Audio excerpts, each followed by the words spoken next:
Abra sua Bíblia no livro de Isaías, né?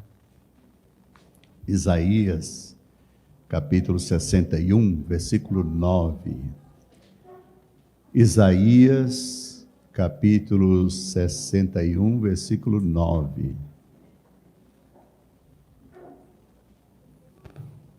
Quem está vindo hoje aqui pela primeira vez? Tem alguém? Deus abençoe. Fica a mão levantada assim. Deus abençoe, Deus abençoe, Deus abençoe, Deus abençoe. Deus te abençoe também. Que bom que você está aqui. E eu digo a você que você veio aqui, não foi pelo convite, isso eu te garanto. Tá? O convite foi só um pretexto. Você veio aqui porque o Espírito Santo trouxe você aqui. A pessoa, o amigo, ou seja qual for o meio, é só pretexto de Deus para te trazer a este lugar. Até porque eu sempre digo que ninguém vem a uma igreja pela carne. Todos que vêm a uma igreja, a um culto, a um evento, onde se prega, se ora, se louva e adora, veio conduzido pelo Espírito Santo de Deus. Carne não traz ninguém à igreja. A carne leva a gente para o churrasco, né? Futebol, né? Forró, essas coisas. Carne, quando vem igreja, oração, carne não leva a gente para esses lugares. Tá? É só o Espírito Santo que traz. Então, que bom que você que está aqui hoje deu ouvido à voz do Espírito Santo e veio para a casa do Senhor. Amém? Dê um aplauso a Ele pelas vidas dessas pessoas que vieram hoje aqui pela primeira vez. Se é para Jesus, tá pouco, né? Se for para mim, tá bom, obrigado. Obrigado. Mas se for para Jesus, pode ser melhor esse aplauso, né, irmão?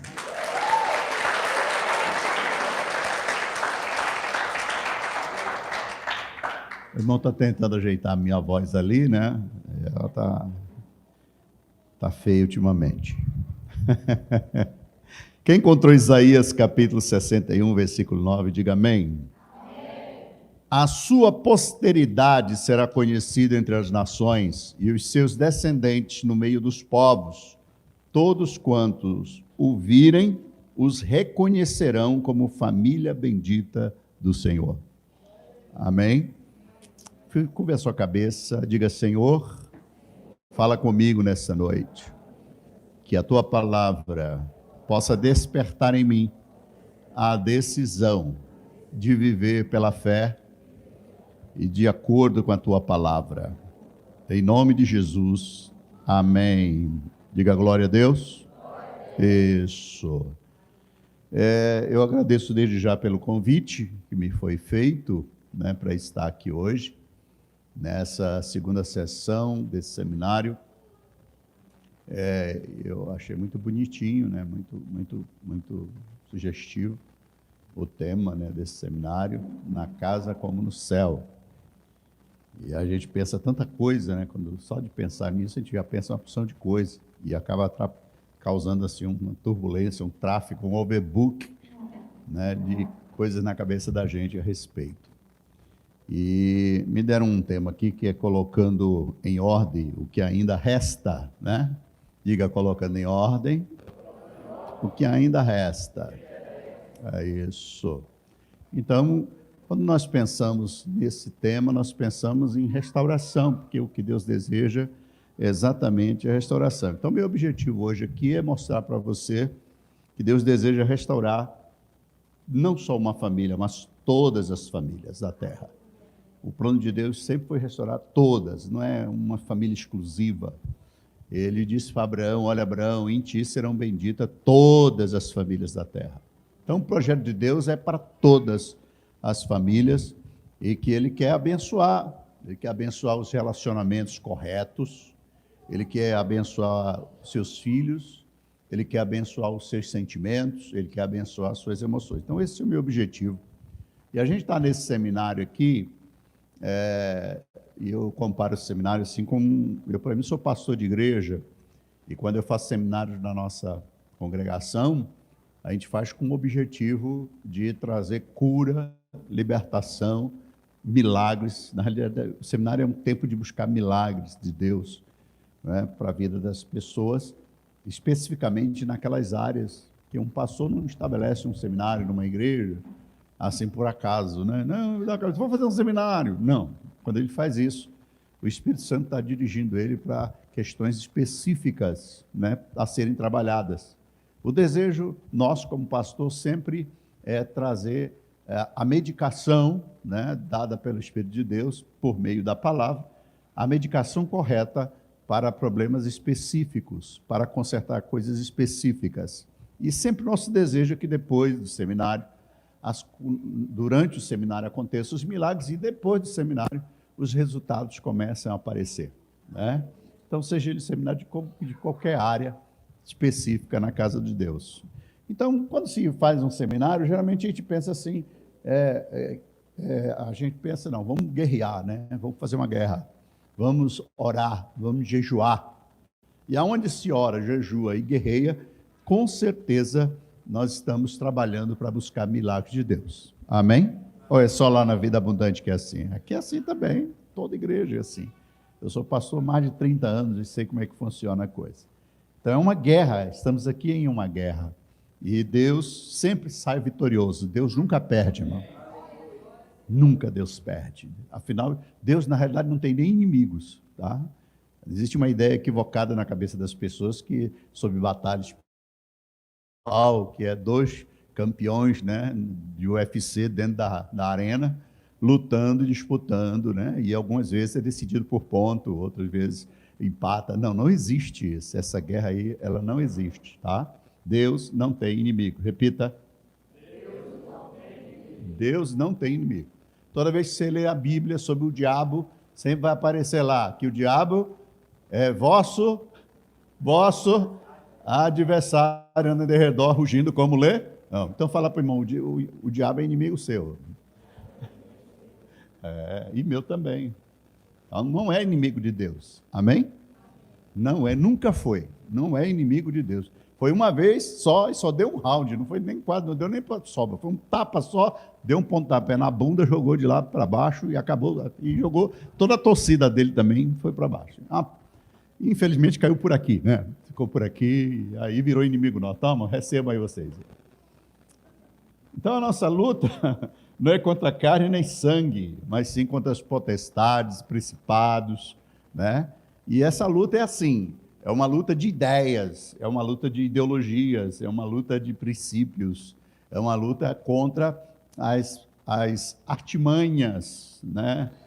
Os desígnios de Satanás, as ideias de Satanás, que de cara parece que são normais, parece que são assim, natural. Não, não é natural. Tudo que contradiz o reino de Deus não é natural, portanto não nos pertence. Amém? Você já foi salvo, amém, querido? Já aceitou Jesus? É salvo? Todo mundo é salvo aqui, aleluia? Já entrou no reino já, irmão? Aleluia, já está no reino? Então, bem-vindo ao reino de Deus e bem-vindo às leis do reino, bem-vindo à cultura do reino. Amém? Então, querido, nós estamos buscando de Deus, dessa forma, um milagre para a nossa vida, uma ação sobrenatural. E uma das coisas que nós nunca podemos esquecer e perder de vista é que Deus responde às orações. Deus responde, Deus ouve e responde de uma forma ou de outra. Agora, nós não podemos esquecer também que as forças do inferno, elas sempre estão trabalhando, elas conspiram, na realidade, elas sempre estão conspirando contra as famílias. Às vezes a gente acha que ela conspira individualmente, ele está conspirando individualmente, o Manuel, o Chiquinho, a Antônia. Não, ele conspira contra a família. Por quê? A família é o alicerce, é uma base, é a base da sociedade. A família é onde surgem os indivíduos, é da família que parte as pessoas, sejam elas quais forem, é da família que parte os profissionais, é da família que parte os pastores, é da família que saem os médicos e assim por diante. Então, o inferno, a atitude principal do inferno é conspirar contra as famílias, é conspirar com essa instituição maravilhosa. E ele tenta encurralar a família de todos os lados. Ele tenta encurralar, vai encurralando, ele escolhe o marido de uma casa, encurrala ele, e quando ele faz isso, ele está encurralando a família. Quando ele encurrala uma esposa, ele vai encurralando, na realidade, o alvo dele não é apenas a esposa, não é apenas o marido, não é apenas um filho. O alvo dele é acabar com essa célula, porque ele, destruindo a célula, ele impede centenas de outras coisas que vão beneficiar o reino de Deus e vão beneficiar a sociedade. E ele tem o firme propósito, o inferno nós nunca podemos perder de vista, que o inferno tem o firme propósito de desestabilizar a família. Tá? Eu venho e penso que ele vai jogar uma bomba assim, como destruir tudo. Não, não é isso. Isso não é interessante para o inferno. O inferno, ele desestabiliza. Ele vê uma coisa legal, bacana, um casamento legal, uma família ajeitadinha, arrumadinha, e então ele começa a desestabilizar, ele quer desestabilizar. E qual é a melhor forma de desestabilizar um prédio bonito, cheio de vidro laminado, né, assim, concreto, forte, né? Qual é a maneira de desestabilizar um prédio? É minando o alicerce.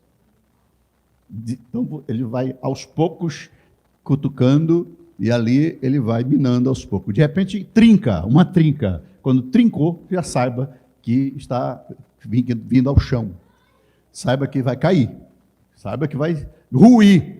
Então, não pode ser ignorado, trincas, porque é um sinal espiritual em qualquer relacionamento, qualquer família. Qualquer trinca surgiu num casamento, num relacionamento, em um lar, é ação maligna. Não olhe isso com olhos, não, isso é normal acontecer. E é normal acontecer lá fora. Aqui dentro é diferente. Amém? Com a gente é diferente. Vou repetir. Com a gente é diferente. Porque nós somos diferentes. Amém? E eu vou repetir demais isso aqui. Aqui o negócio é outro. É diferente. Você é diferente. Você está por aqui de passagem. Você não mora aqui. Amém? Seu destino final é o céu. E para isso tem que treinar aqui. Amém, querido? Então, não esqueça. Fala para o irmão do lado assim. Há uma orquestração do inferno para dinamitar os alicerces da sociedade. E a família é o principal dele. Por quê? Pergunta para mim por quê. Porque ela é uma instituição divina. Simples. O diabo se levanta contra tudo que se chama Deus.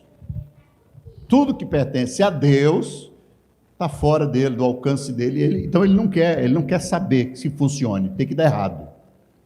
Porque ele é um líder do império das trevas. E nós somos filhos do reino da luz. Que é um nome bonitinho para o reino de Deus. Amém?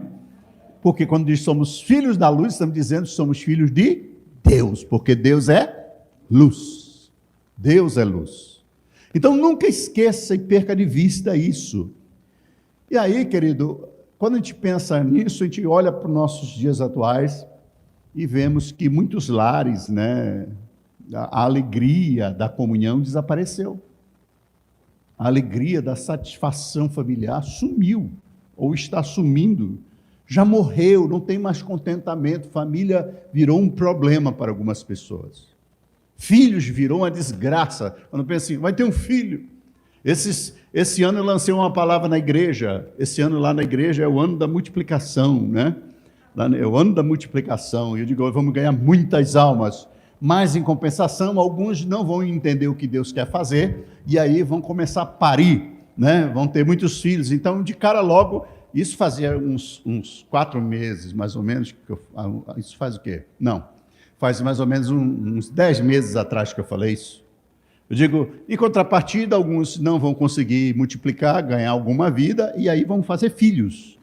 Então, no mínimo, nós vamos ter esse ano mais 10 crianças aqui na igreja novas. 10 mulheres vão ficar grávidas. Resultado, já tem 13, irmão. Já tem 13, né? Porque uma ficou grávida de gêmeos, né? Aí deu 13 já. E as mulheres estão ficando apavoradas com isso. Tem uma que disse, posso tirar essa palavra aí? Eu digo, não tem jeito, não. Agora já está aí os meninos aí, bem-vindo à formatura. Porque filhos são herança do Senhor, são bênçãos de Deus. Mas a situação, a ausência de alegria, de contentamento, as dificuldades nos relacionamentos, tem roubado a alegria de muitas casas, de muitas famílias, de muitos casamentos. Então, tantos problemas. E aí a gente vê que o fogo da devoção a Deus até se apaga, porque não tem nada mais que complica a devoção a Deus, a sua vida espiritual, do que a ausência de alegria familiar, de ausência de alegria no casamento, de compreensão e comunhão no casamento. Eu não conheço ninguém cheio do Espírito Santo na igreja com problema em casa, irmão. Né? É complicado, com dificuldades de relacionamento, sem comunhão. Então, em muitos lares já morreu esse diálogo, não tem diálogo, acabou o negócio. O único diálogo que a pessoa tem é quando vem na igreja, ela fala, graça e paz, irmão, e pronto, acabou. Então, não tem mais diálogo em muitos casamentos, em muita alegria, até para brincar, né, ir no playground lá, brincar um pouquinho, dizer aí, hoje tem? Não tem. Assim, eu vou ver. E assim, é só esse o diálogo, não tem mais nada. Não tem mais aquelas coisas mais legais que tinha antes, né? Aquele rally-rola durante o dia, né? Então, assim, já apagou o fogo emocional, já apagou o fogo conjugal, o fogo espiritual. E o que dizer do culto doméstico, por exemplo? Da reunião doméstica, que nós chamávamos antigamente de culto doméstico, né?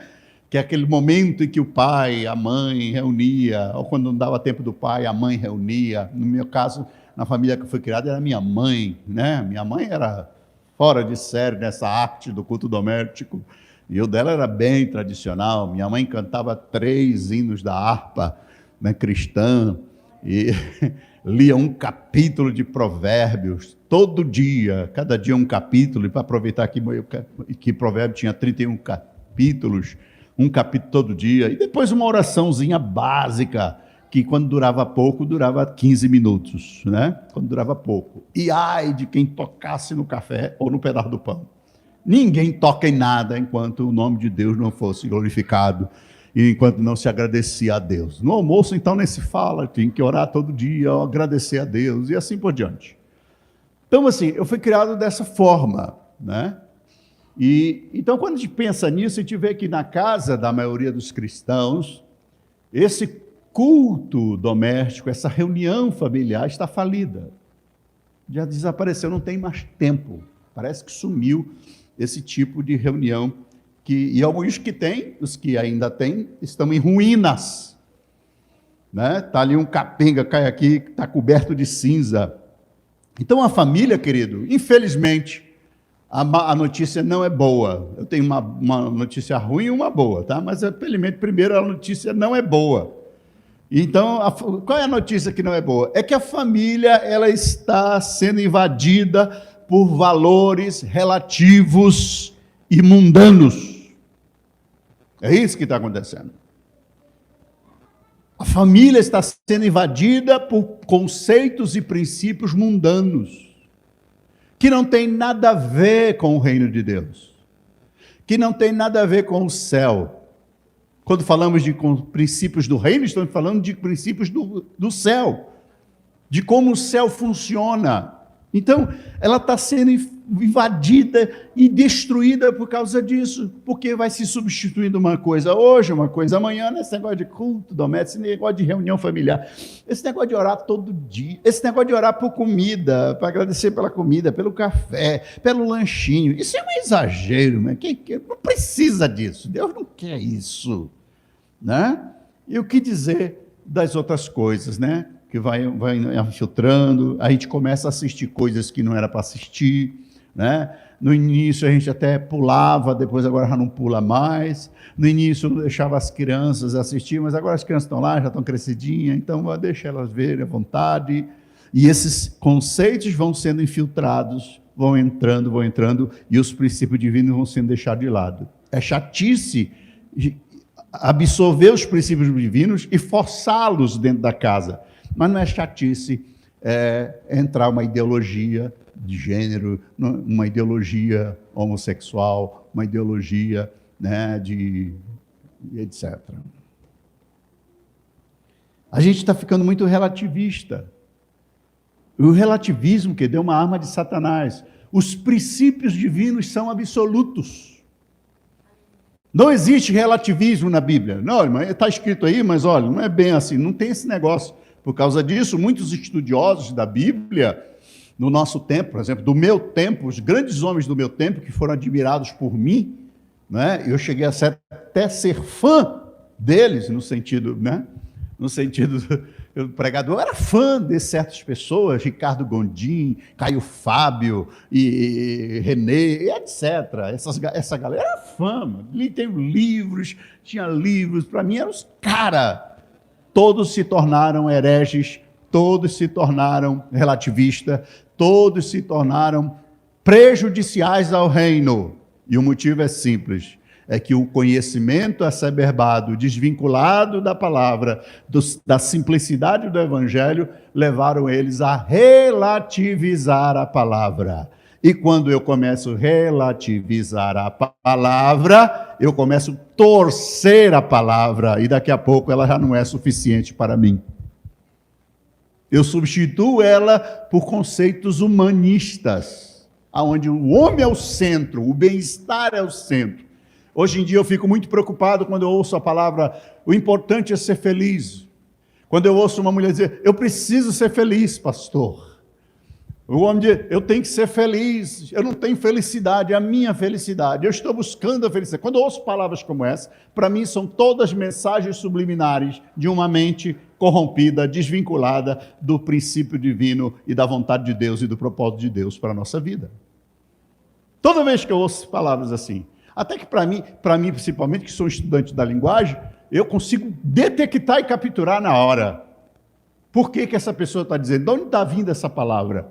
Qual a motivação que essa pessoa está usando essa palavra? Então, palavras para mim são muito importantes. Então, quando eu começo a relativizar a palavra de Deus, então eu começo a absorver princípios que não são divinos. Então, muitas famílias, queridos, estão perdidas.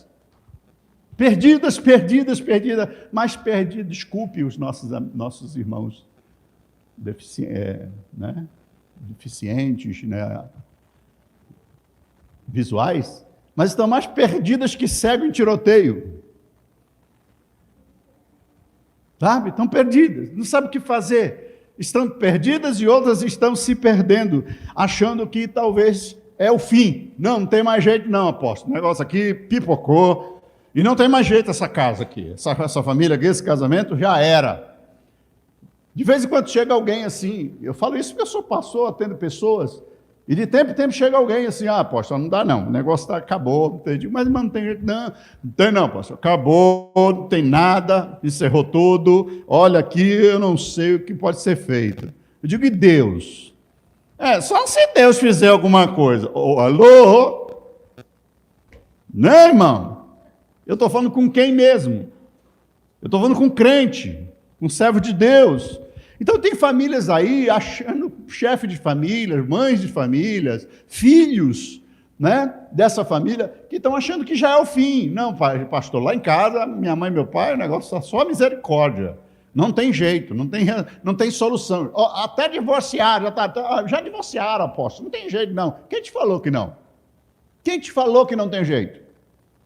Quem foi que colocou essa ideia na sua cabeça? Eu sei quem colocou, mas eu estou te perguntando, quem foi que colocou essa ideia na sua cabeça que o seu casamento ou a sua família não tem mais jeito?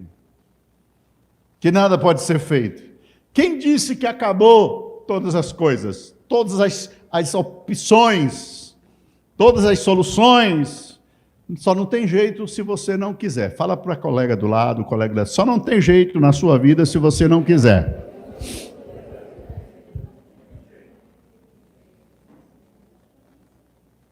Está faltando você atentar para a possibilidade de recomeçar.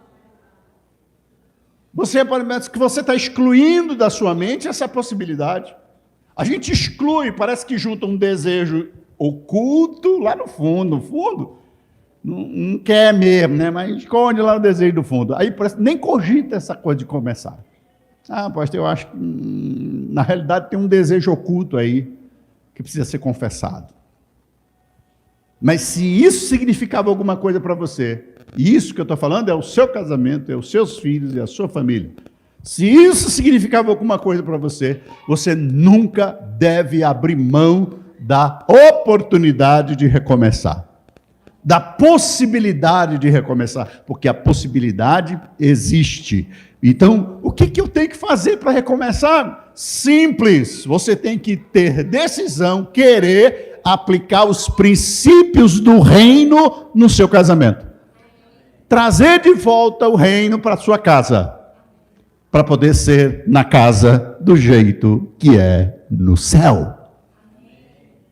Você tem que querer isso para a sua vida. Você tem que desejar ter isso, né? Então eu preciso... Não, mas tem uma coisinha. Tem alguma coisa lá? Tem, apóstolo. O que é? A gente dá hora para agradecer pelo almoço. Beleza. Então ativa esse negócio. Começa por aí. Amém? Quem assistiu aquele desenho? Não é, a maioria não sabe aqui. Quem é aquele desenho dos super gênios? Olha, tem um menino que já viu. Né? Ele fala, super gênio, ativar. Aí os dois chegam e encontram assim, aí acontece uma transformação. Ok? Mas para ativar, precisa de dois.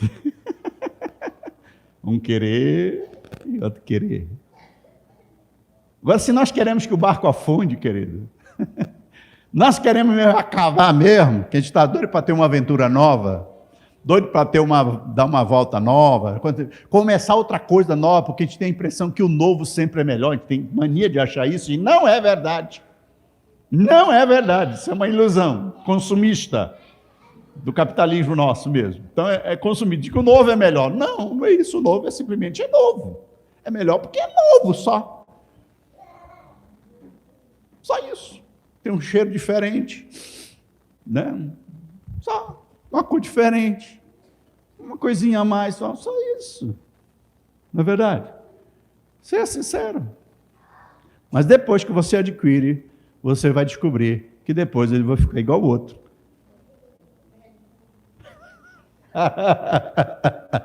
Vai ficar velho, né? Vai ficar velha, vai ficar no mesmo jeitinho, não vai mudar nada. E você sempre vai ter que estar recomeçando a aprender. Sempre recomeçando, sempre recomeçando. E olha, querido, a gente tem idade e tempo para recomeçar certas coisas, mas tem coisas que não dá mais. Tem coisas que... Olha, mas é quase igual um smartphone, sabe? Tem uma época que não aguenta mais atualizações.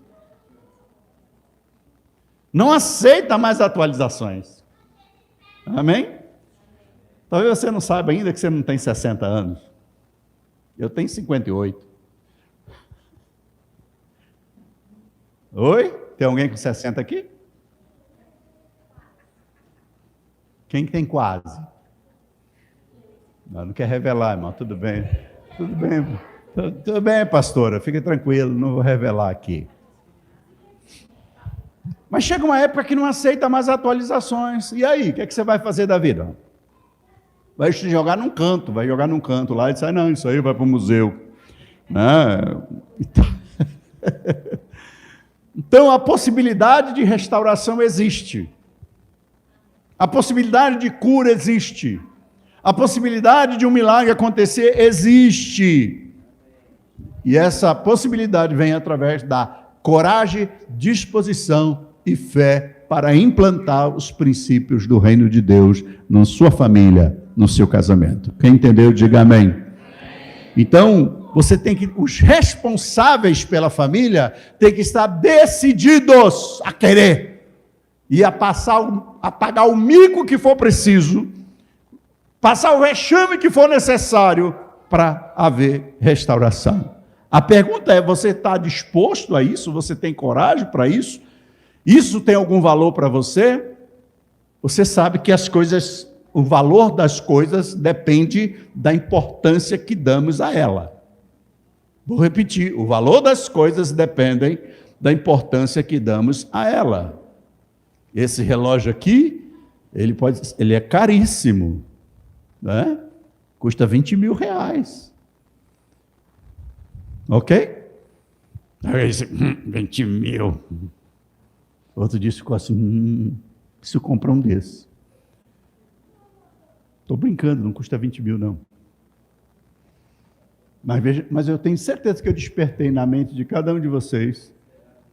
É me interessa, é assim, opa, entendeu? Então, o valor das coisas, a importância das coisas tem a ver com o valor que eu dou a elas. Ou o valor delas com a importância que eu dou a elas. Então, qual é a importância da sua família para você? Qual a importância dos seus filhos para você? Qual a importância do seu casamento para você? Qual a importância desse relacionamento? Então, eu preciso entender que, pela importância que eu dou, eu tenho que começar a pensar na possibilidade de mudança. Existe um texto lá em Lucas, capítulo 15, versículo 11, é uma história muito conhecida, né? Nesse texto, a Bíblia conta a história na realidade, é a história de uma família que foi destruída, né? Que é conhecida como a história do filho pródigo, que na realidade não é bem esse o nome. A história é do pai. O alvo central dessa história aqui é o pai, tá? É o pai. Mas botaram na epígrafe do texto, inclusive, porque não é bíblico, as epígrafes não são bíblicas. Isso a epígrafe foi colocado para facilitar a localização, né, das impressões da Bíblia. Mas tem gente que pensa que é palavra de Deus. Não é palavra de Deus, as epígrafes, não, viu? Então eu posso mudar. O resto é que eu não posso, mas esse aí eu posso mudar. Então essa parábola é sobre o pai, mas a essência dessa parábola, dessa história aqui contada por Jesus, é uma família que foi destruída, uma família que foi separada, uma família que foi desequilibrada, desestruturada. Mas houve uma restauração nessa família, e é isso que eu gosto desse texto. E é por isso que eu cito ele hoje aqui. Porque eu quero usar como base isso aqui para você entender que assim como a destruição é uma possibilidade, a restauração é uma possibilidade certa para a vida daqueles que querem uma restauração, né? E por que houve essa restauração? Porque um dos integrantes, inclusive o responsável pela destruição dessa família, reconheceu que estava errado. Ele reconheceu que estava errado, ele se arrependeu e ele pediu perdão. Então, quando ele fez essas coisas, né, pediu perdão a Deus, pediu perdão ao pai, pediu perdão aos seus familiares, o que aconteceu? Deus restaurou aquela família. Então, Deus também, querido, ele quer fazer isso com você. Ele quer fazer isso com a sua casa, ele quer fazer isso com a sua família, né? Ele quer fazer a mesma coisa com o seu casamento, ele quer fazer a mesma coisa com a sua família preciosa, amada. Deus deseja restaurar toda a sua família, Deus deseja restaurar você, para que você seja um instrumento de Deus, e Ele vai usar você para que você seja esse instrumento de Deus de restauração na sua família. Quantos recebem? Diga: eu recebo. Então, nesse texto do filho pródigo, a Bíblia mostra assim 3 erros clássicos que esse moço cometeu e que a maioria de nós comete. A maioria de nós, dos problemas familiares, acontece por causa disso, tá? Primeiro deles, né, é versículo 11, né? E eu vou só comentar aqui para mim não demorar muito. No versículo 11, esse moço chegou e disse: pai, eles tinham o pai, a mãe, dois jovens, e o mais moço chegou e disse: pai, eu quero a metade eu quero os bens que me cabem, a minha herança, eu quero que o senhor me dê para mim, reparta logo em vida. Isso foi um choque para o pai, até porque culturalmente não era para fazer isso. Da herança em vida, né? Então, o primeiro erro desse moço é que ele foi egoísta. Ele foi egoísta, porque ele queria herança só para ele. Ele queria: não, eu quero a minha parte, chega de viver sob a administração do meu pai, chega de viver sob a administração da minha família, eu quero viver minha própria vida. Então ele foi egoísta. E aqui está o primeiro motivo porque muitas famílias estão destruídas ou acabando, se destruindo, casamentos falidos. Eu estou falando com a igreja, irmão. Exatamente pelo egoísmo. Egoísta. O cara só pensa em si, a mulher só pensa em si, e assim por diante. O egoísmo é quando eu sou o centro, onde eu preocupo comigo, o resto que se exploda. E aí, quando eu falei para vocês ainda há pouco que eu fico preocupado quando eu ouço alguém dizendo assim, eu quero ser feliz, eu tenho direito a ser feliz. O importante é a minha felicidade. Eu não estou feliz nesse casamento. Quando eu ouço essas expressões, eu fico assim, sabe, me dá um trique, assim, um negócio estranho. Porque eu sinto, eu percebo, eu não estou tirando o mérito da questão, querido, do fato de você estar vivendo situações complicadas. Não estou falando nada disso. Eu estou falando que quando você olha o foco só para você e põe em você, você está sendo egoísta. Quando eu vejo uma mãe solo, arrumar um cara e coloca dentro da sua casa, e porque senão eu tenho direito de ser feliz, e ela tem uma filhinha ou um filhinho em casa, e ela põe esse homem dentro de casa por querer ser feliz, ela está sendo egoísta. Ela não está pensando em mais ninguém, ela não está pensando na filhinha dela, que esse indivíduo que ela está colocando, que ela conheceu outro dia, conheceu esse boy outro dia lá, não sei aonde, né? Em algum lugar, na escola, na faculdade, no forró, na viola, sei lá onde foi que ela conheceu. E ela coloca dentro de casa esse indivíduo. Não, quanto tempo você conhece? Não, faz só 3 meses só. Não aguenta mais 6 meses esperar, não. Né? Só os 3 meses de experiência mesmo, os 90 dias. E já vai botando dentro de casa. Você está sendo extremamente egoísta.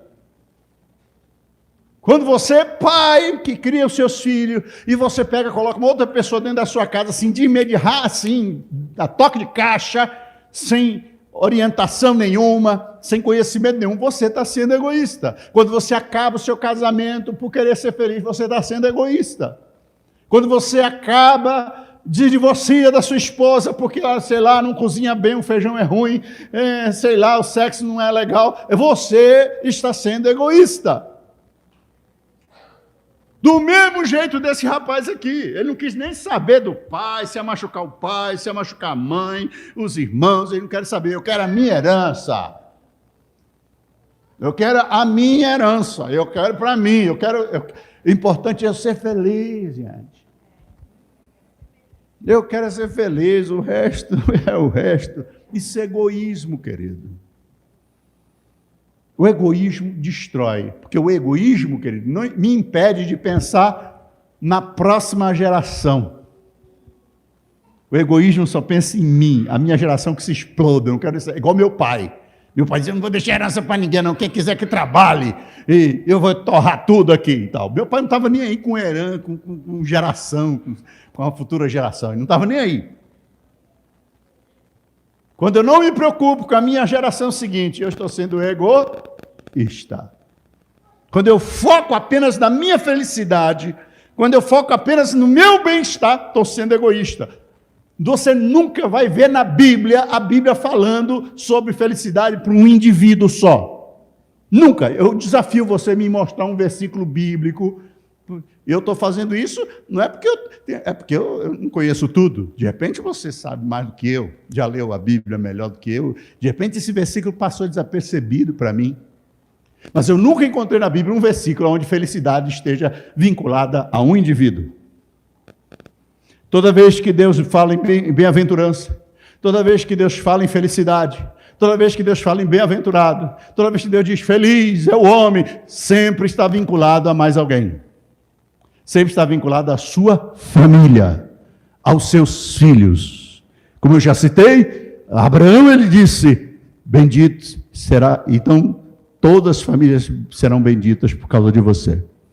A felicidade está vinculada sempre a mais alguém, querido. Porque o propósito de Deus nunca foi felicidade individual, desvinculada de outra pessoa. Deixa eu te falar uma coisa. O mundo está sendo tomado por esse conceito de egoísmo. Estão ensinando isso. As publicações hoje na internet, no Instagram, no Facebook, em tudo quanto é lugar. Só é sobre isso. A felicidade não importa, é você. E o povo está sendo viciado todos os dias, toma uma dose desse negócio. Aí os livros que estão saindo hoje é tudo isso. O importante é você se afaste dessa pessoa tóxica. E às vezes a pessoa tóxica é a esposa dele que está casada com ele há 10 anos. A pessoa tóxica são os filhos dessa criatura que foram mal criados pelo próprio.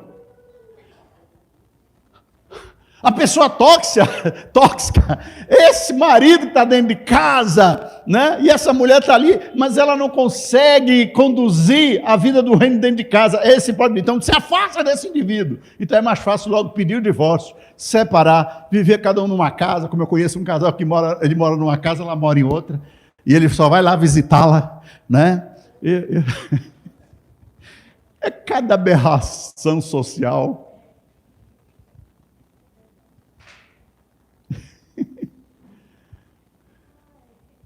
A gente ri, irmão, para não chorar, mas é uma desgraça.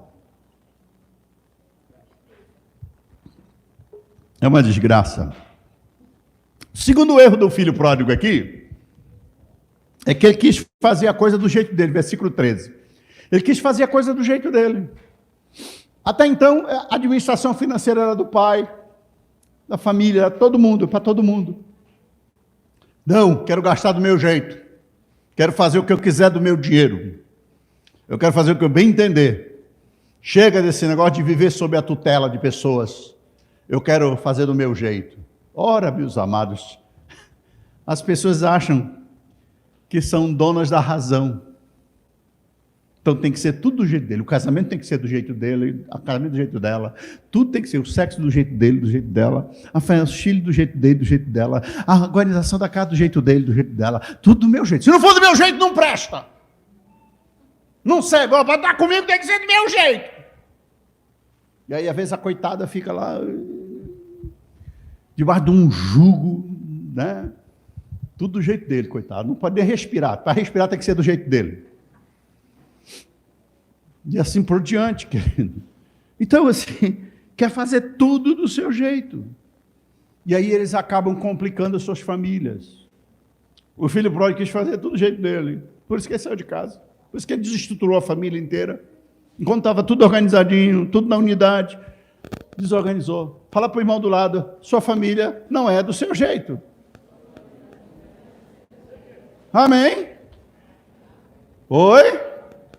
E como é que tem que ser então? Diga na casa, como é no céu. Amém. Não é do meu jeito. Não é do seu jeito. Seu casamento está acabando por causa disso. Seus filhos estão sendo diluídos por causa disso. Tem que ser do seu jeito, do meu jeito. Aqui em casa é do meu jeito, não é do seu jeito, irmão. Eu sou um sanguíneo, colérico, hemorrágico, dominante, etc, etc, e outras coisas mais. Né? Tem uma outra palavra que usa, né, na psicologia que fala de gente assim como eu, né? Não é boa, não é uma palavra boa, não, é uma palavra ruim.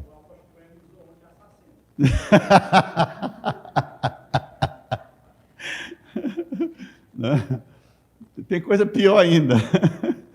Então veja bem, se eu fosse agir com o meu jeito, eu não estaria casado hoje mais, já teria divorciado mais 5 vezes.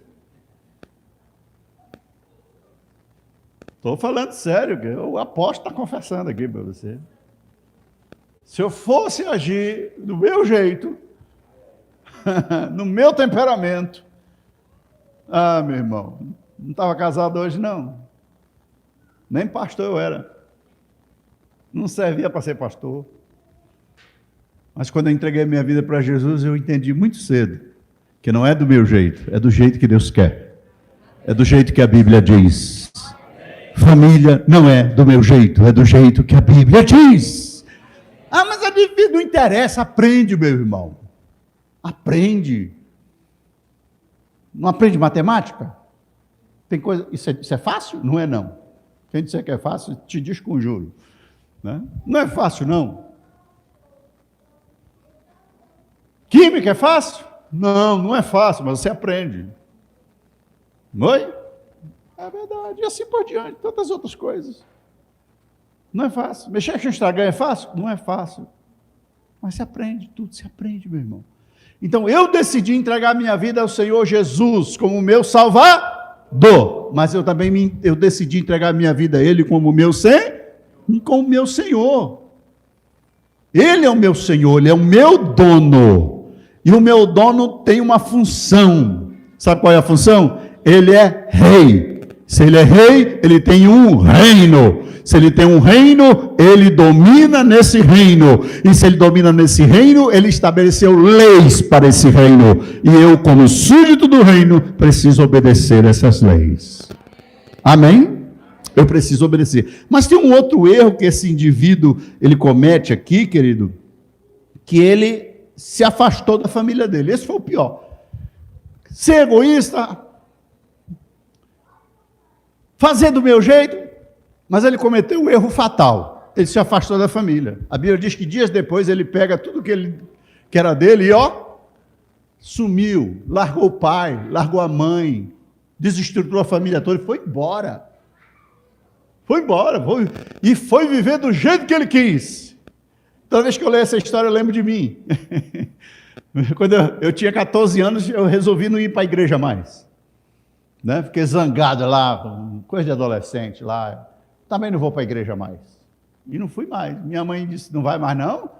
Ela disse, então, deixa eu te falar uma coisa. Você pode servir o diabo em pensamento, mas aqui dentro dessa casa você não vai servir o diabo. E eu achei que ela estava brincando. Não estava não. Não estava não. Foi sério. Né? Um dia ela chegou, eu tinha colocado uma musiquinha no som lá. Estava lá um tuti-tuti-tuti, né? E aí, ela chegou, foi lá, meteu a mão na tomada, arrancou o fio assim, plá! Que é isso? Tu tá pensando que isso aqui é o quê? Virou cabaré, foi? Deixa eu te falar uma coisa, o que eu te falei? Você vai servir o diabo em pensamento. Mas aqui nessa casa não. E ela bateu assim em cima, eu lembro, nem estou vendo assim. Ela bateu assim em cima, assim. Meu som é crente, meu filho. O recado estava dado, nunca mais.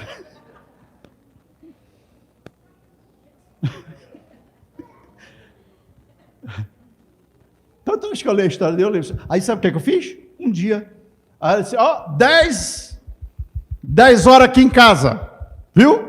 Se chegar 10:01, fica na rua, vai dormir na rua. Eu achei que ela estava brincando.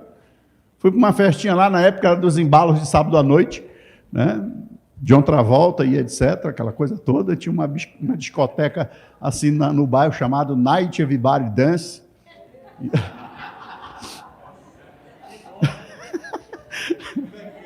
Night Everybody Dance. Lembra até hoje? E eu fui nessa, era o point do lugar da época, né?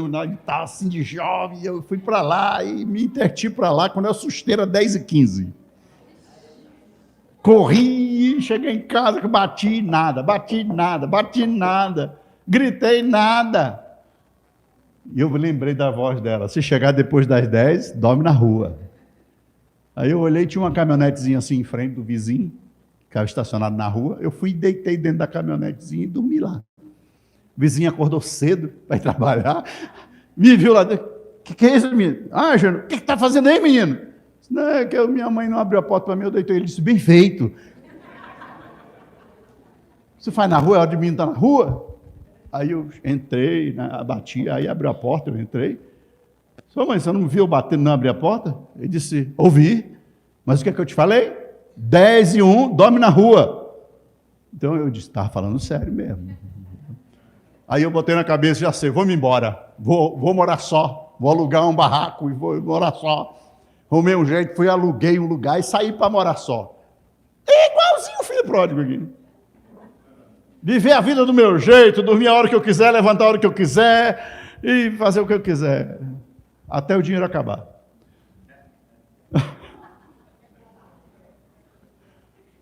Sair da família, querido. Então, eu estou contando isso para você entender que quando a gente quer fazer, a gente é egoísta, quer fazer as coisas do nosso jeito, isso geralmente vai levar a gente a se afastar da nossa família. E quando você começa a se afastar da sua família, e preste atenção, eu não estou falando apenas afastamento geográfico, eu estou falando de afastamento emocional, ok? Porque as pessoas estão na mesma casa, mas estão muito distantes um do outro. E é muito fácil saber quando nós estamos ficando distantes da nossa família, dentro da mesma geografia. Aqui já está distante, Aqui já está distante.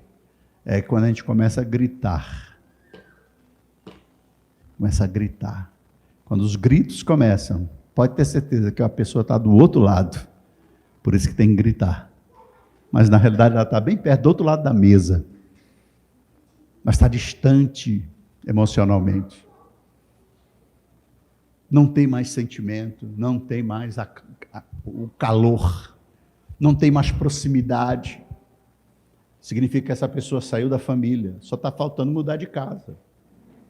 Por isso quando alguém diz assim, fulano, o marido saiu, foi embora, a mulher abandonou os filhos, sumiu. Antigamente era uma coisa rara acontecer isso, mas hoje é uma coisa que está ficando comum, as mulheres largam tudo.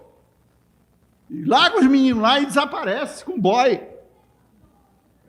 Vai embora. Tem uma mulher, um casal amigo meu, num outro estado aí, né? Que a mulher simplesmente largou o marido e os 2 filhos e foi embora com o boy.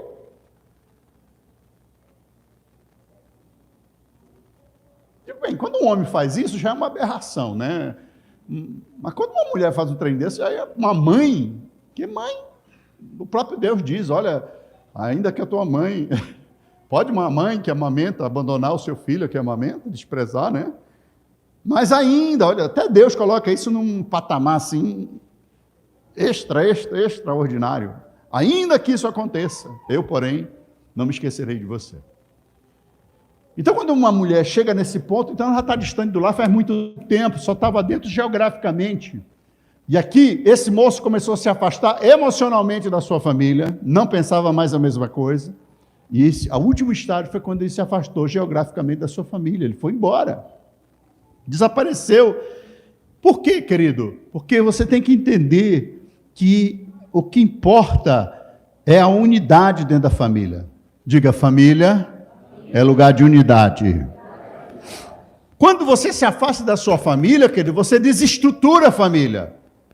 A coluna sai do lugar.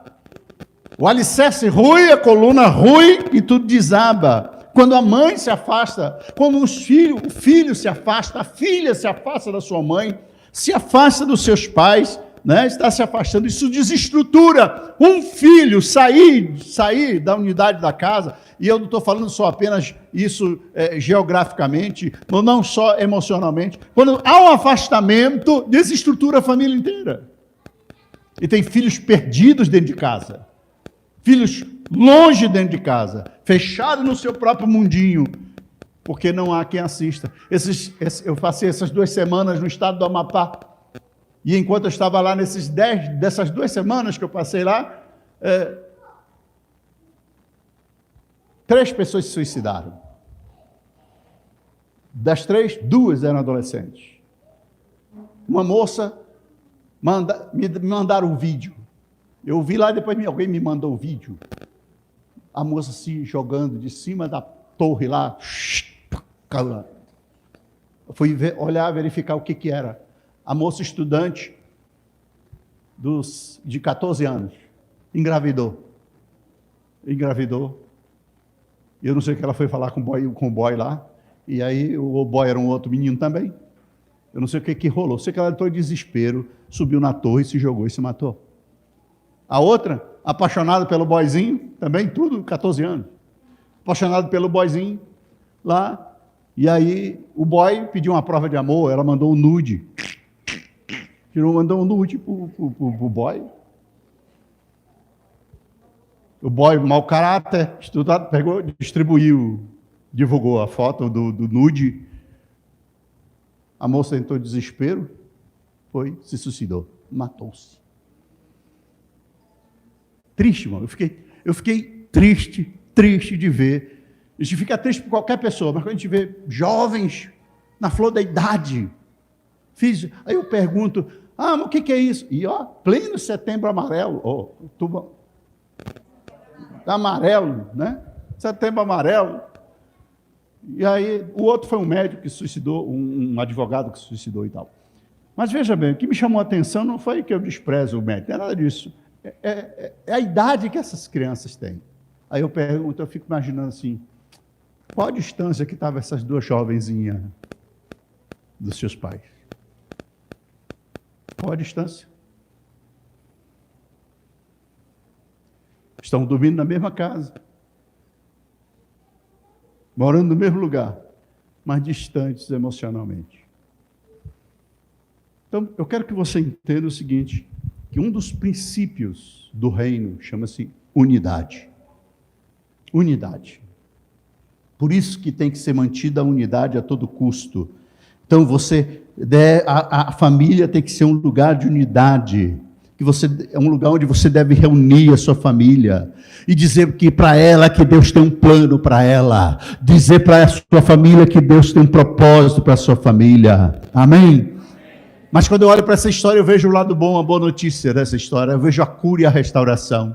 Eu vejo que, graças a Deus, aquele jovem, a Bíblia diz que ele caiu em si, e ele pode deixar Deus restaurar a sua família, pode ver Deus restaurar a sua casa, restaurar seus sentimentos, seu relacionamento. Só que para isso acontecer, ele teve algumas atitudes. 3 principais. Número 1, ele reconheceu que estava errado. Repita. De novo. Reconheceu que estava errado. Começa por aí, meu amado. Nós temos a tendência de sempre dizer que a culpa é do outro. Que é alguém, sou assim por causa disso, sou assim por causa daquilo, isso aconteceu por causa disso, isso aqui. Não. Sempre te está terceirizando o negócio. Sempre nós somos a vítima. E é alguma coisa externa que está acontecendo com a gente. E não é assim, querido. Se cada membro da família, você como chefe da sua casa, você como esposa da sua casa, mulher sábia da sua casa, você tem que ser inteligente e saber que reconhecer o seu erro.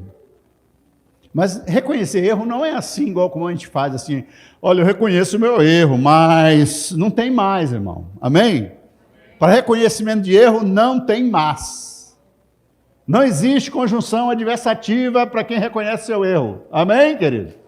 Não importa o que aconteceu. Eu estou fazendo a minha parte, eu reconheço o meu erro. E o filho pródigo chega, ele caiu em si, e ele pensou, meu Deus do céu, minha casa era tão boa, minha família era tão boa, apesar de tudo, não tem lugar melhor que a minha casa, não tem gente melhor que o meu pai, não tem gente melhor, olha, não tem lugar mais protegido, mais próspero do que a minha casa, lá até o mais pobrezinho vive melhor do que eu, longe da minha família, porque família é lugar de bênção.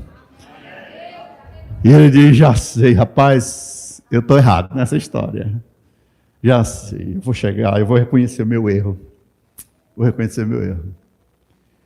E aí ele reconhece que ele estava errado. Ele sabe disso. Segunda, ele confessou o seu pecado a Deus e o Pai. Diga, confessou seu pecado a Deus e ao Pai. Então ele chega e diz, Pai, pequei contra o céu e contra ti. Então ele confessa o pecado dele a Deus. Olha, Deus, eu estou errado, eu errei, eu pequei contra o Senhor. Por quê? Porque eu quebrei princípio de autoridade. Eu quebrei o princípio da unidade. Eu quebrei o princípio do respeito. Eu quebrei todos esses princípios de ordem na sua casa. Eu quebrei o princípio da ordem. E depois, Pai, eu pequei contra o Senhor também. Porque quando eu quebro escute o que eu vou lhe dizer, quando eu quebro um princípio divino, automaticamente eu quebro um princípio com os homens. Toda vez, porque todo princípio real e eterno, e princípios são verdades eternas estipuladas por Deus para a felicidade do homem. Isso é princípio. Então toda vez que eu quebro um princípio divino, eu quebro um princípio com o homem. É automático, porque os princípios que obedecemos como homem foram nos dados e outorgados por Deus. Pai é um princípio dado por Deus. O princípio da autoridade paterna, materna, é dado por Deus. Quando você peca contra sua mãe, você pecou contra Deus, é automático. É Ele que diz, honra teu pai e tua mãe para que se prolongue teus dias na terra. Ele que diz que eu tenho que cuidar das gerações. O filho pródigo não permitiu que o pai dele desse sequência ao projeto profético de Deus na terra. Porque Deus, quando nos dá um filho, querido, Ele nos dá um projeto profético para que a obra dele continue sendo feita. Por isso que um pai e uma mãe jamais devem abandonar os seus filhos, não importa a hipótese. Quando isso acontece, o diabo conseguiu o intento dele. Ele castra o projeto de Deus na terra. E ele então diz assim, olha, eu pequei contra o céu e contra o Senhor. Terceiro, ele voltou e pediu perdão. Voltou e pediu perdão. Fala para o irmão, ele voltou e pediu perdão. Então diga assim para o irmão do lado, vamos reconhecer o nosso erro. Vamos confessar o nosso pecado a Deus e ao ser humano. E em seguida, diga, vamos pedir perdão. Isso. Tem coisa mais poderosa do que isso, irmão? Duvido. Não tem. Não é, olha, eu vou te perdoar mais, ó, é a última vez. Não tem isso não, irmão. O perdão, meu irmão, é algo extraordinário. A confissão é fruto de arrependimento, e o arrependimento é mudança de atitude. Não é um sentimento. O arrependimento não é um sentimento. É uma decisão de mudança. Eu mudei, estou pedindo perdão. Significa que isso nunca mais vai acontecer. Posso ouvir amém? Amém. Então, querido, por causa disso, o que aconteceu? Qual foi o resultado dessas 3 atitudes aqui? Restauração da família. Houve festa, o pai perdoou, o pai não quis nem saber do desaforo que o filho falou, abraçou, e chamou, mata o novilho cevado, dá a roupa nova, bota anel no dedo, sapato no dedo, e pá, aquela coisa, não interessa, os outros estavam emburrados por lá, o irmão mais velho não querendo saber, não interessa, o outro precisava de cura, o pai foi lá, curou também, porque a figura paterna, ela é curativa. É. Você vê esse bando de homem doente emocionalmente, aí é pai, o problema dele é pai. Tudo é pai, irmão, tudo é pai. Nós, como homens, somos pais, a nossa responsabilidade é enorme, porque nós podemos adoecer ou podemos curar e restaurar uma pessoa, um filho. Amém? Eu falei outro dia aqui, que eu vim aqui e falei sobre isso, que pais são geradores de memórias. Então você precisa entender que Deus vai fazer o mesmo na sua vida, em nome de Jesus. Não importa o seu problema, não importa a sua dificuldade, não importa a desgraça que você esteja vivendo na família, no casamento, né, nos seus sentimentos, nos seus relacionamentos, sei lá, noivado, namoro, não sei o que você está vivendo, o que importa é que se você hoje se voltar para Deus e colocar sua fé nele, Ele vai restaurar a sua família. E a sua família vai se tornar uma casa excelente. Posso ouvir amém? Deus, quando criou o homem, a primeira coisa que ele fez foi construir a família, porque o plano de Deus para o ser humano começa pela família. Então, se os seus sentimentos ou os seus relacionamentos não apontar para a família, está errado. Está errado. Dá para estar tocando aqui desde o início, meu filho. E agora que eu vou pregar mesmo. Pastor, como é que eu faço para estabelecer o princípio do reino? Se nesse seminário estão dizendo que a minha casa tem que ser como igualzinho no céu. Como é que a gente faz isso? E aqui eu encerro. Bem, para isso acontecer, na sua casa, na sua família, para arrumar, eu tenho que colocar as coisas no lugar, certo? Botar no lugar.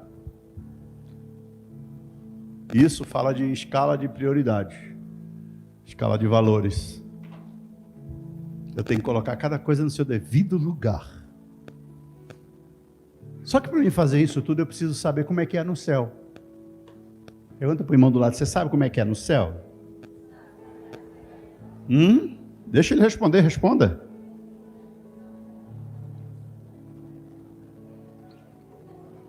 Se eu não sei como é no céu, não tem como eu fazer na minha casa. Certo? Então vamos ver como é que é no céu a coisa? Vamos ver como é no céu? Abra sua Bíblia em Apocalipse, capítulo 4. Que a gente fica cantando assim, na terra como no céu, toma o teu lugar. Ah, na terra como no céu, toma o teu lugar.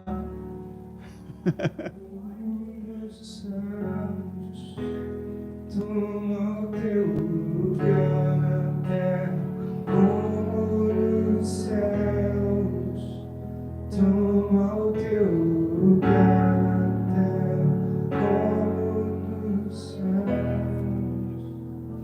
Olha aí, vamos ver então como é que o negócio é no céu. Depois dessas coisas, olhei, e eis que não somente uma porta aberta como também a primeira voz que eu vi, como de trombeta, ao falar comigo, dizendo: sobe para aqui, e te mostrarei o que deve acontecer depois dessas coisas. Imediatamente eu me achei em espírito, e eis armado no céu um trono, e no trono alguém sentado. E esse que se acha sentado é semelhante no aspecto à pedra de jaspe, de sardônio, e ao redor do trono um arco-íris, semelhante no aspecto à esmeralda.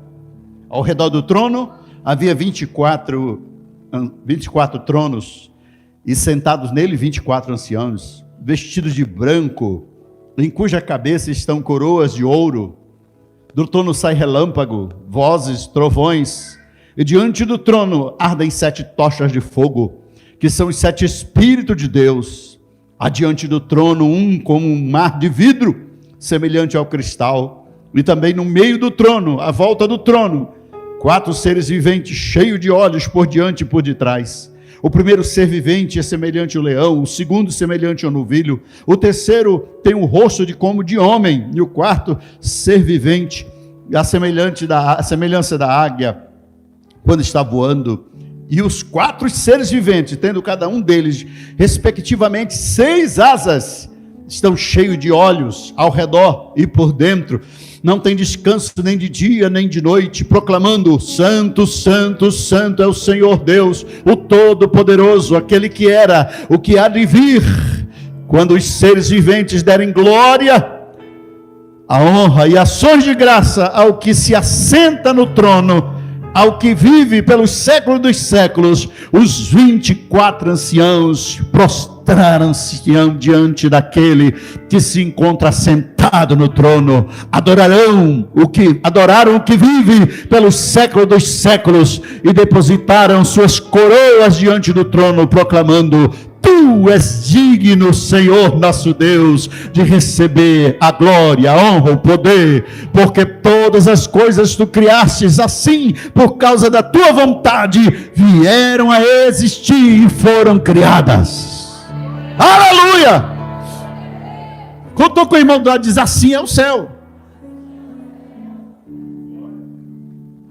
Primeira coisa que você aprende, precisaria de uma semana para isso aqui, mas eu vou resumir bem aqui, rapidão. Primeira coisa que você tem que entender, que no céu tem um trono. Céu tem um trono. Fala para o irmão: trono é governo. Na casa como no céu. Sua casa tem que ter governo, irmão. Primeiro, quem estava sentado no trono? Quem estava sentado no trono? Quem estava sentado no trono do céu? Deus. Quem é que está sentado no trono da tua casa? Toda casa tem um trono. Toda família tem um trono. Tem alguém sendo adorado lá. No céu, a adoração toda é voltada para aquele que está sentado no trono. E às vezes nós colocamos um trono. Tem um trono lá em casa, toda família tem. Mas quem está sentado no trono é outra coisa. É outra pessoa. Às vezes é um filho, uma filha. Enfim, a história é longa. Mas resumidamente, quem é que está sentado no trono da tua casa? Às vezes é o capeta que está sentado no trono da tua casa e você está lá. Você está querendo que Deus faça alguma coisa? Não tem como sua casa ser como no céu. Porque para ser como no céu, você tem que trazer Deus para sentar no trono. Toma o teu lugar.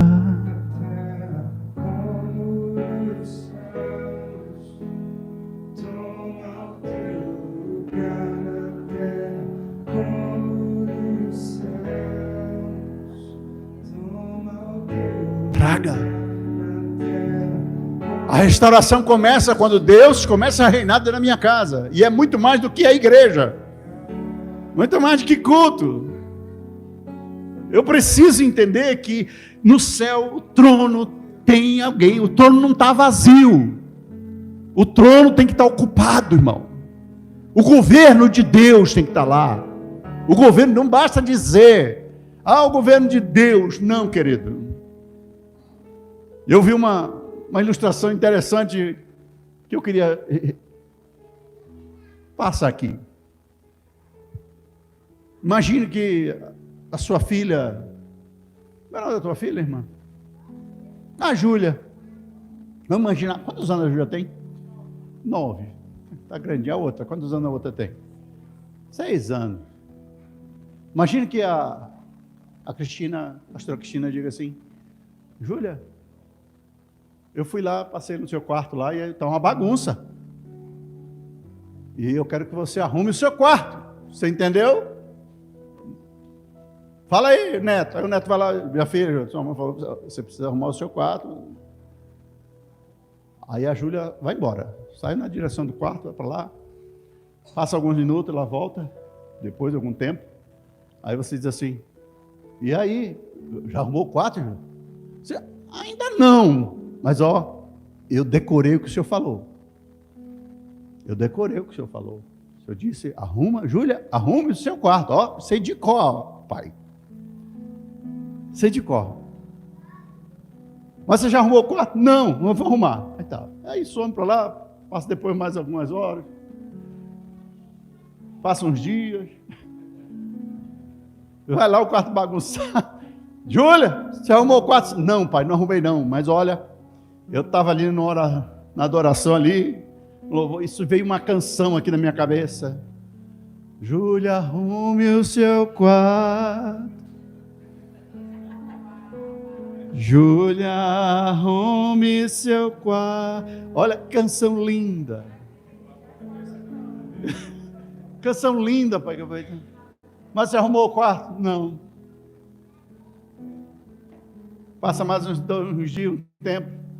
Passa um tempo.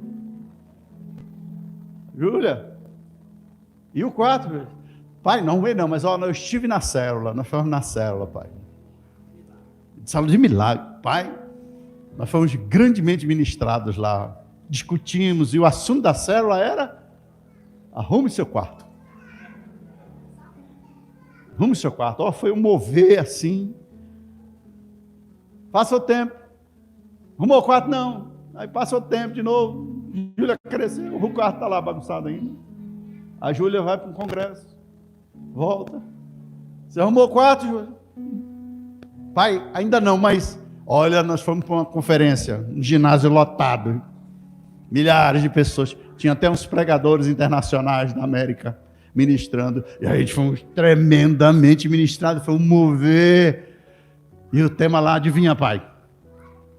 Arrume o seu quarto. Arrume o seu quarto. E o tempo passa. E o quarto nunca é arrumado. Mas decorou, ministrou, foi ministrado, cantou, sabe de tudo. Toma o teu lugar na terra como no céu. É lindo ouvir, lindo cantar, lindo ministrar. Infelizmente eu tenho uma má notícia para dar para vocês. Tem gente que vai sair desse seminário e vai continuar a mesma coisa. Aprendeu as palavras todas, até anotou. Foi poderosamente ministrado, até chorou aqui na frente, vai chorar hoje ainda. Mas arrumou o quarto. Fez o que foi falado, ministrado. Expulsou o capeta que está no trono lá da tua família e botou Deus no lugar. Sai daí, capeta, esse trono está errado. Não é lugar teu, toma, pá. E botar Deus, não, aqui é lugar de Deus, aqui, essa casa é de Deus. Essa família aqui é do Senhor. Eu e a minha casa aqui vamos servir o Senhor. Não, aqui se adora é o Senhor. Aqueles que estavam diante do trono, santo, santo, santo é o Senhor. O governo aqui é de Deus. Diante do trono, irmão, tinha 24 anciões com coroa na cabeça, mas na hora de adorar aquele que está no trono, todo mundo tirou a coroa e botou no chão e adorou o que estava no trono. Outra coisa que você percebe que no céu é lugar de adoração. Diga, no céu é lugar de adoração. Uma casa, para ser como no céu, tem que ter um lugar de adoração. Tem que ser um lugar para adorar. Os teus filhos têm que adorar a Deus. Você tem que adorar a Deus. Porque adorar a Deus aqui é fácil, com esse louvor bonito, lindo, esses músicos, né, abençoados. Né? Tem lugar aí que eu canto e o povo não vai atrás, assim, igual esse aqui já foi, já pegou. O outro, eles fazem delirando o tempo todo, não consegue me achar. Então, adorar aqui é fácil, a sua casa tem que ser lugar de adoração. Ela não pode ser adoração aqui em casa, ser um... Quem passa pensa que é um risca-faca que está acontecendo lá na sua casa. Lá quem está sentado no trono é o embaixador, mas não do reino de Deus. Quem é que está sentado no trono? Então, céu tem um governo de Deus. Céu é lugar de adoração. É lugar de adoração e louvor a Deus. Terceiro, você percebeu que quando vai lendo aquilo, escrevendo, as coisas estão tudo no lugar? Hã? Viu? Uma porta. Hã? Os 24 anciões, tudo certinho, perfilado. Os serafins.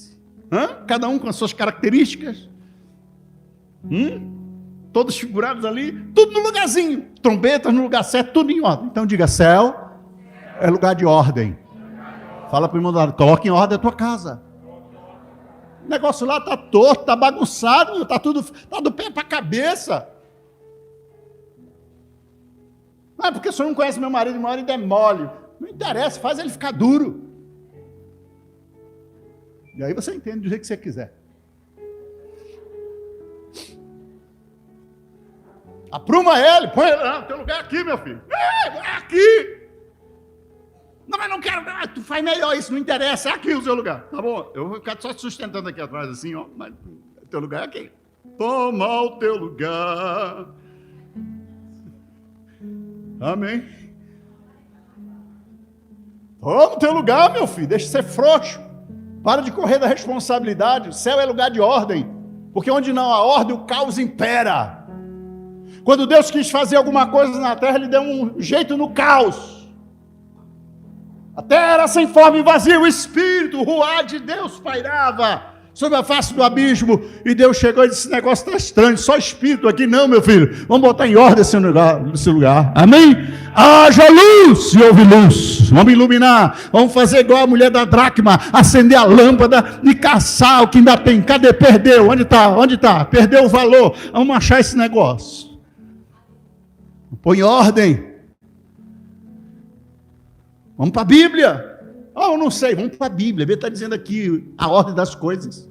Você lê na Bíblia, tem o papel de homem, papel da mulher, papel dos filhos, papel dos jovens, vai mostrando tudo. Amém. Para ser na casa como é no céu, tem que ter ordem. Amém? Amém? Tá bom? Quem quer a sua casa? Que a sua casa seja na terra, do jeito que é no céu. E em último lugar, diga para o irmão do lado aí, céu é lugar de trabalho. Você viu que todo mundo aqui está fazendo alguma coisa? No céu. Não tem ninguém aqui à toa. A gente tem uma falsa ideia de que no céu, eu quero ir para o céu, porque no céu eu vou descansar. Céu é lugar de... A gente pensa que o céu é lugar de tranquilidade, né? Irmão, eu quero o céu, na minha casa não vai ter problema, na minha casa não vai ter dificuldade, na minha casa vai ser tudo silêncio, na minha casa vai ser tudo tranquilo, na minha casa não vai ter dificuldade. Para com isso, irmão. Então não é o céu. O céu da Bíblia é esse lugar que você viu, que só de ler a gente já sente um barulho. Só de ler você já vê um movimento. Só de ler isso aqui você diz, meu Deus do céu, que coisa, meu Deus, que ninguém para, de dia e de noite. Santo, santo, santo é o Senhor dos Exércitos. Santo, santo é aquele que está no trono. E a trombeta toca, o querubim voa, e aquele anda, aquele põe a coroa no chão. É um lugar de movimento, de muito trabalho. Você jamais terá uma casa na terra como é no céu, se você não estiver disposto a trabalhar duro por ela. Se você não trabalhar, porque dá trabalho, irmão, discipular filho dá trabalho. Muito, muito, muito, muito mesmo. Porque a tendência, já são pecadorzinhos, nasceu tudo de olho verde, azul, cor de rosa, sei lá, nasceu os bichinhos, tudo lindinho, bonitinho, fofinho, dá vontade de morder, né? Aquela coisa, como diz o Carlos Duarte, dá vontade de comer, e depois a gente se arrepende porque não comeu, aquele negócio todo.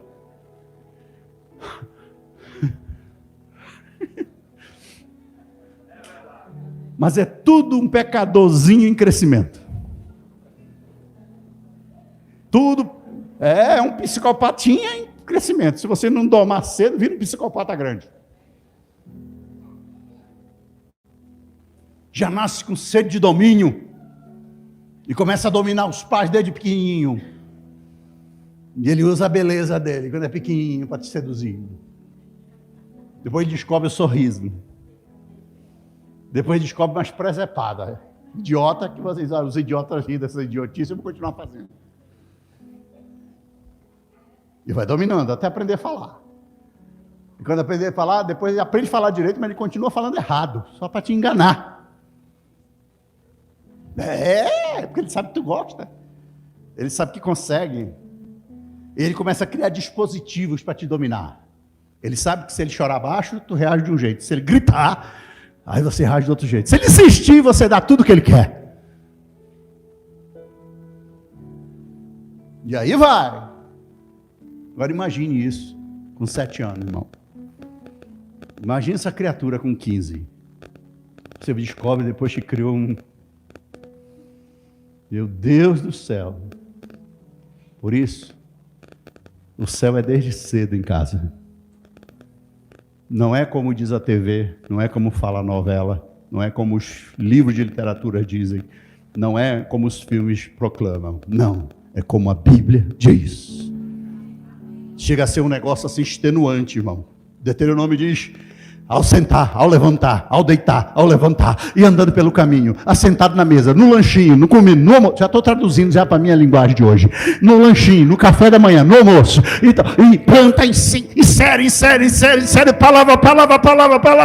palavra, e você jura que está indo rápido, mano, depois descobre que a internet está lenta, lentinho, vai... Igual no tempo da internet de escada. Para baixar um download, meu irmão, dá tempo de tomar um café, lanchar, esperando baixar um programa. Isso você implantando a palavra de Deus. Mas o mal, não, meu irmão, é upload, já sai o negócio, já é rápido. Então, céu é lugar de trabalho, irmão. Pode olhar aqui, céu é isso aqui. Se alguém está pensando em ir para o céu para descansar, irmão, eu fico olhando mais música que a gente cantava antigamente. Eu fico rindo hoje em dia. Porque céu não é lugar de descanso. Agora fique tranquilo. No céu mesmo, lá, seu corpo já foi transformado e você não vai sentir cansaço. Mas e quando estiver aqui, casa, céu na terra, meu irmão, dá muito, muito trabalho. Deus não é uma opção. Louvor não é uma opção. Adoração não é uma opção. Oração não é uma opção. Aqui, todo mundo dirigia palavra para o trono, para aquele que estava sentado no trono. E uma coisa interessante aqui, é que no céu só tinha uma porta. Só uma para entrar lá, por onde João passou. Não mudou, isso continua a mesma coisa. Só ele que é a porta de entrada. Entrará, sairá e achará pastagem. Fique de pé em nome de Jesus.